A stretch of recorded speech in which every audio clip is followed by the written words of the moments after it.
Donc, bonjour tout le monde. La mini-leçon d'aujourd'hui est vraiment juste pour passer à travers les trois documents que j'ai téléversés sur dans votre classroom hier. Donc, je vais juste passer à travers les petites définitions qu'il y a dans chaque document et puis vous expliquer un peu à quoi on s'attend dans les exercices de chaque document. D'accord? Donc, on va commencer avec le premier sur la subjectivité et l'objectivité. Dans la mini-leçon de la semaine passée sur les procédés argumentatifs, j'en ai parlé un peu. Euh, dans le fond, la différence entre les deux, c'est que l'objectivité se base sur les faits et la subjectivité se base sur les émotions, sur nos sentiments personnels. OK? Donc, le texte informatif et la nouvelle journalistique dont vous avez parlé au début du semestre, ces textes-là sont basés sur l'objectivité, donc sur les faits, alors que le texte expressif utilise la subjectivité. Un texte expressif, ça peut être comme un poème, une chanson.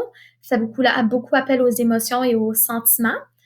Puis un texte d'opinion peut aussi être un texte expressif, mais nous, on va se concentrer sur le côté objectif du texte d'opinion. D'accord? Donc, si c'est écrit, lorsqu'on écrit un texte d'opinion, on veut rester le plus objectif possible. Une opinion est souvent subjective parce qu'elle dépend de notre avis personnel, mais un argument est objectif.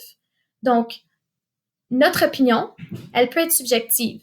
Donc, elle peut être basée sur des sentiments qu'on ressent à cause d'une certaine situation ou à cause d'une certaine réalité, mais les idées qu'on va utiliser pour défendre notre opinion doivent être objectives, donc basées sur des faits et non sur des sentiments personnels. OK?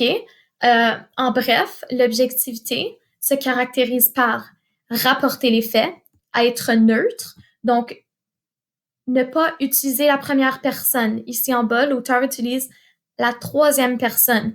Il, elle, eux, ça, son, leur, on. Le mot on est très souvent utilisé dans le texte d'opinion et ça permet de rester neutre et objectif. Puis, l'auteur utilise un ton et un vocabulaire relativement neutre et objectif. On va voir la semaine prochaine, on va parler de vocabulaire connotatif.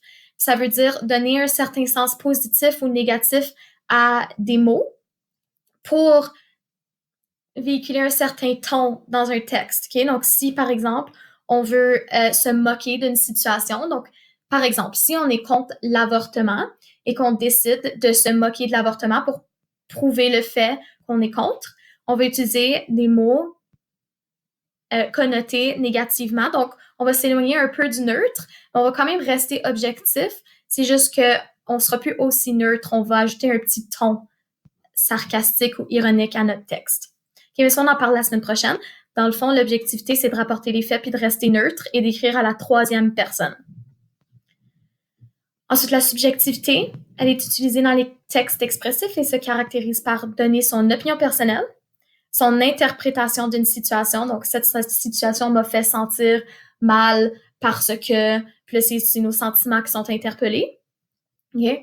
L'auteur exprime ses goûts, ses émotions, ses sentiments et il écrit à la première et à la deuxième personne. Donc, je, nous, mon, nos, vous, tu, t'es, tout ça. Okay? Première, deuxième personne. Ça, c'est plus subjectif. Quand on va écrire nos textes d'opinion, on va seulement utiliser la première personne, le je, dans notre prise de position. Dans une phrase dans notre texte d'opinion, on va dire je suis d'accord, je ne suis pas d'accord, je pense que, je crois que, je ne crois pas que. Dans une seule phrase dans notre texte d'opinion, on va utiliser le je. D'accord? Peut-être aussi dans la conclusion, quand on va répéter notre prise de position, parce qu'à la fin, on résume un peu notre texte. Mais à la base, une seule fois dans notre texte, on va utiliser le je. Puis, à partir du moment où on aura pris position sur un sujet, on va rester objectif et on va utiliser la troisième personne. Donc, à partir du moment où on présente nos arguments, là, on reste objectif et neutre. Maintenant, l'exercice est pas mal simple. On vous demande de déterminer si les phrases suivantes sont objectives ou subjectives. Donc, on cherche justement les éléments qui sont énumérés sur l'objectivité et la subjectivité. D'accord? Donc, le médecin l'installera sur la table d'opération. C'est une phrase neutre. la troisième personne est utilisée. Et puis, on raconte, c'est un fait. Okay? Donc, c'est objectif. J'ai fait la première avec vous. D'accord? Je veux ajouter une petite note sur l'objectivité, puis un type de phrase qui est très utile aussi pour rester objectif et neutre et pour éviter la première personne. Donc, des fois, on va utiliser il pour parler d'une personne. Il, elle, pour parler d'une personne. Mais des fois, on va utiliser le il d'une façon impersonnelle, comme dans la phrase il faut ou il est nécessaire que, il est certain que.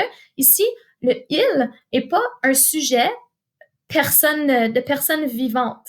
C'est comme un sujet général dans le monde qui n'est pas une personne, c'est juste un il qui désigne une réalité quelconque, OK? Donc, les phrases impersonnelles comme il faut que, il est nécessaire que, il est certain, des choses comme ça, ce sont des phrases utilisées à la troisième personne impersonnelles.